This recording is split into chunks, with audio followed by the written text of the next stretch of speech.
화상기한 88화가 나왔습니다. 이번 88화에서는 조금 짠한 장면이 나오는데요. 현종, 현영, 현상 이 세 인물이 조금은 과거에 힘들었던 그런 내용이 나오는데요. 88화를 보기 전에 혹은 본 후에 제 영상을 보시면 조금이나마 도움이 될 법한 내용들을 설명을 드리도록 하겠습니다. 이들은 굉장히 아픔이 어려 있거든요.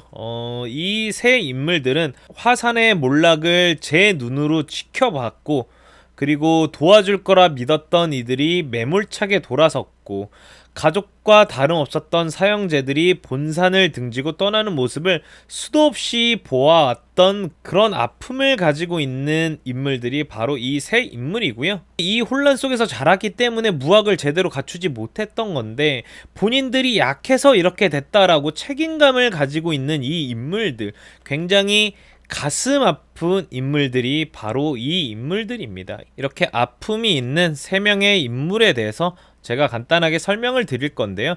저의 개인적인 생각이 들어간 부분도 있기 때문에 맞다 틀리다 생각하지 마시고 그냥 재미로 봐주시면 좋을 것 같습니다. 첫 번째는 현종이라는 인물인데요. 이 현종이라는 인물은 성격, 뭐 이렇게 표현할 수 있을 것 같아요. 도가정신의 끝판왕. 도가정신의 거의 끝판왕이고요. 그 도가정신의 끝판왕이기에 앞서 근본적인 인간의 도리를 최우선으로 하는 인물입니다. 이게 무슨 이야기냐면, 정파의 많은 문파의 장문인들이 모여서 이런저런 이야기를 하는 과정이 있는데, 여기에서 현종이 되게 엉뚱한 답을 낼 때가 있어요. 뭐 거기 있는 장문인 중 한 명이 뭐 이런 이야기를 많이 하거든요. 아니, 당신은 왜 그런 말을 하느냐, 그게 어떻게 그런 식으로 진행을 할 수가 있냐, 어떻게 그 순서가 맞냐, 뭐 이런 이야기를 했을 때 현종이 이런 말을 합니다. 그건 인간의 도리이니까요 라고 했을 때 모두가 굳어버립니다.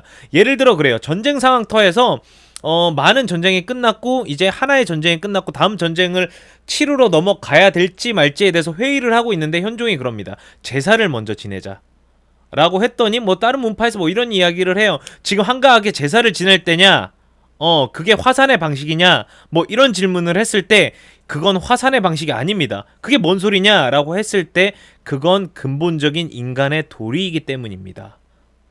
뭐 이런 이야기를 합니다. 그러니까 다들 그냥 뭐 말문이 막혀버리는 굉장히 훌륭한 인물입니다. 전쟁 상황 중에서도, 그리고 자신의 문파의 자존심이 걸려있는 상황에서도 가장 근본적인 인간의 도리를 저버리지 않는 그런 인물이 바로 현종입니다. 어떻게 보면 무림에는 조금 강호, 현재 강호에는 조금 어울리지 않는 인물이죠. 조금 어울리지 않는 인물이고, 이런 인물이 거의 없습니다. 그렇기 때문에 현종이라는 인물이 더 독특하고 더 빛이 나는 인물입니다.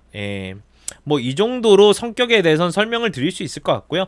과거에 어떤 인물이었냐, 현종은 과거에 좀 윤종과 비슷한 캐릭터였습니다. 그러니까 눈에 확 띄는 인물은 아니었습니다. 현재 화산 5인들만 봐도 청명이 굉장히 화려하고, 백천도 마찬가지고, 유이설도 여자기 때문에 굉장히 독특하고, 조걸 역시 마찬가지로 눈에 띄는 인물입니다. 그 중에서 가장 눈에 띄지 않는 인물이 바로 윤종이거든요. 이런 모습이 바로 과거의 현종의 모습이었습니다. 그렇기 때문에 더 화려했던 사형들이 굉장히 많았어요. 그런 사형제들이 본산을 다 등지고 다 떠나고 남은 인물, 어쩔 수 없이 화산에 남은 득실을 따져서 빠르게 화산을 떠난 인물들과 다르게 그런 것 또한 따지지 못했던 우직함으로 화산에 남아 있었던 미련한 인물 중 한 인물입니다. 그리고 마지막으로 향후의 현종은 현종 진인이라고 불리게 됩니다. 제가 저번 영상인가요? 저저번 영상인가요? 현종 진인, 뒤에 붙는 진인이 어떤 뜻인지 설명을 드렸죠. 도교에서 도를 깨우쳐 깊은 진리를 깨달은 사람, 이렇게 설명을 드렸는데요. 그러니까 도가계열 문파에서 도가정신이 굉장히 깊은 단계에 다다른 인물을 진인이라고 부르는데요. 향후에는 현종이 현종진인이라고 불리게 됩니다. 그리고 현종은 이런 설명이 가능할 것 같아요. 정파를 대표할 수 있는 가장 정파스러운 인물?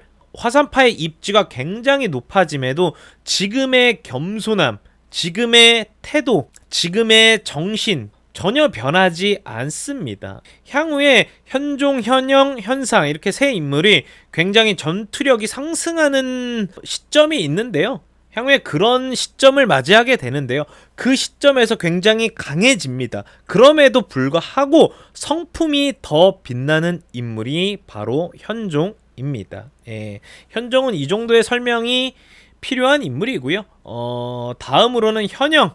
현영의 성격은 돈에 관련된 일에선 굉장히 민감하고 굉장히 악착스러운 모습을 보여주지만 가장 현실적으로 화산파의 제자들을 잘 챙기는 인물이 그런 따뜻한 마음을 가지고 있는 인물이 바로 현영입니다. 돈에 관련돼서 굉장히 악착스럽고 굉장히 민감하지만 그러는 이유는 다 하나입니다. 화산파 제자들을 잘 먹이고 잘 입히기 위해서입니다. 그런데 여태까지 돈이 없었고 굉장히 힘든 시기를 보냈기 때문에 그런 모습을 가지고 있는 거지, 그 누구보다도 화산파에 있는 제자들에게 잘 먹이고 잘 입히고 잘 재우는 것을 가장 중요하게 생각하는 인물이 바로 현영입니다. 뭐 거의 엄마죠, 엄마. 화산파의 엄마. 그런 인물입니다. 현재까지 나온 소설을 다 읽어봤을 때 현영이 조금 반전적인 모습이 있었는데요. 무학을 지도하는 모습에 조금의 재능이 있었다. 지도하는 부분에서 재능이 있었다. 뭐 뛰어났다 아니고 어느 정도 무학을 지도하는 재능이 조금 있었다. 조금 의외의 모습이죠. 그런 모습이 있었지만 화산파가 그 혼란의 시기를 겪는 과정에서 어쩔 수 없이 재경각주를 맡게 되고 재경각주로서 활동을 하면서 나이를 먹게 된 머리가 하얘진 그 누구보다도 정신적으로 힘든 시기를 보낸 인물 중 한 인물입니다. 향후의 현영은 청명과의 케미가 아주 작살이 납니다. 현재까지 웹툰 화산기한을 보신 분들이라면 아시겠지만 청명도 재물에 욕심이 굉장히 많은 인물이거든요. 그런 청명과 그런 현영이 향후에 손발이 아주 척 맞아갑니다. 아주 기가 막힙니다. 아주 재미있는 장면들을 많이 연출하거든요. 저도 소설을 읽으면서 빵빵 터졌던 부분이 몇 번 있습니다. 그 둘의 케미 기대하셔도 좋습니다.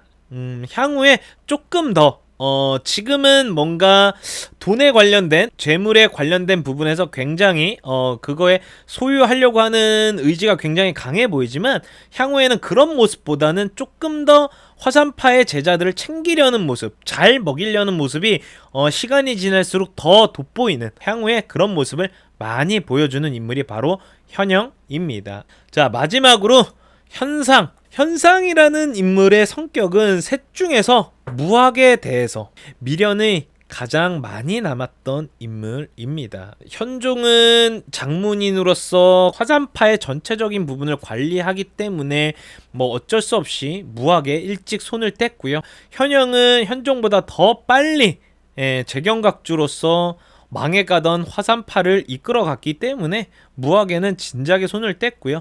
그 이 셋 중 현종, 현영, 현상 중에서 가장 마지막까지 무학에 정진할 수 있었던 인물이 바로 현상입니다.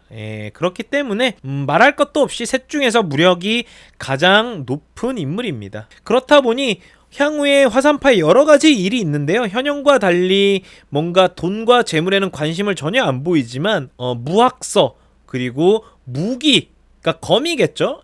그런 부분에서는 굉장히 큰 관심을 보이는 인물이 바로 현상입니다. 현상은 과거에 힘든 와중에서도 가장 많은 시간을 무학에 투자를 했던 인물이 바로 현상입니다. 향후에는 제가 아까 현종을 설명드릴 때 말했던 것처럼 이 세 인물이 동시에 굉장히 크게 성장하는 시기를 맞이하게 됩니다. 그 시기 때 소설에는 크게 표현이 되어 있진 않지만 셋 중에서 가장 큰 성장을 하는 인물이고요. 지금 현재 화산 5인 젊은 5인방 청명, 백천, 유이설, 윤종, 조걸 이렇게 5명이 없는 전투에서 운검과 현상 이 둘이 적진 한복판에서 최고의 선두에 서서 길을 열어내는 가장 선두에 설 수 있는 인물이 바로 현상입니다. 이 세 인물이 각자 담당하고 있는 부분이 명확하게 구분되어 있죠. 이런 세 인물에 대해서 오늘은 설명을 드렸고요.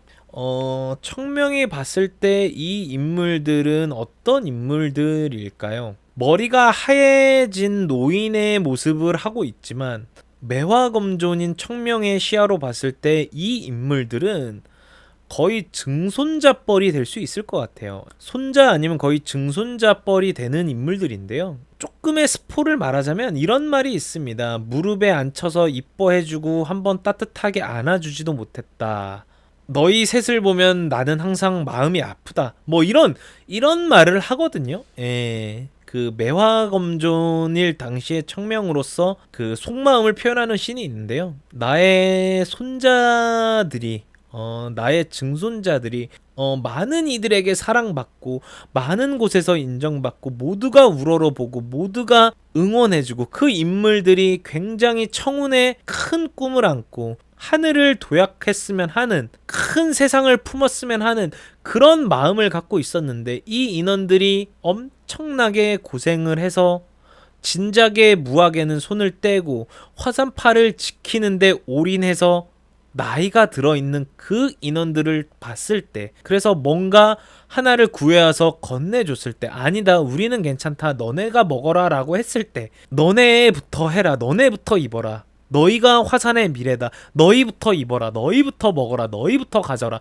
이런 말을 했을 때 청명이 그런 말을 들었을 때는 얼마나 마음이 아플까요? 근데 뭐 지금도 어느 정도 이 인물들의 인품을 봤을 때 그런 모습들을 보이거든요. 본인들은 안 먹어도 제자들은 고기를 먹이려고 노력하고 우리들이 겪었던 일을 제자들은 안 겪으려고 하고 이런 모습 이런 세 명의 이런 모습을 봤을 때 청명의 지금의 청명이 아닌 매화검존의 기억을 갖고 있는 청명이 이 세 명을 바라봤을 때 그런 행동을 할 때 얼마나 가슴이 메어오고 가슴이 아릴까요? 얼마나 가슴이 찢어질까요? 그렇기 때문에 청명이 정말 망나니 같이 행동을 해도 현종의 말을 거역할 수가 없는 겁니다. 그리고 현종의 인품을 가장 누구보다 잘 알고 있는 게 바로 청명이거든요. 그런 부분들이 향후에 더 자세하게 잘 나오거든요. 예. 이런 부분을 알고 여러분들이 향후에 나오는 웹툰 화상기한을 보시면 지금보다 그냥 페이지를 쭉쭉쭉 넘겨서 보는 화산기한보다 제가 설명해드린 이 내용을 알고 보시면 조금 더 재미있게 조금 더 감동스럽게 보실 수 있을 거라 생각이 됩니다. 예, 오늘 영상 여기까지고요. 제 영상이 조금이라도 도움이 되셨다면 조금이라도 재미있으셨다면 좋아요와 구독 그리고 알람 설정 부탁드리도록 하겠습니다. 감사합니다.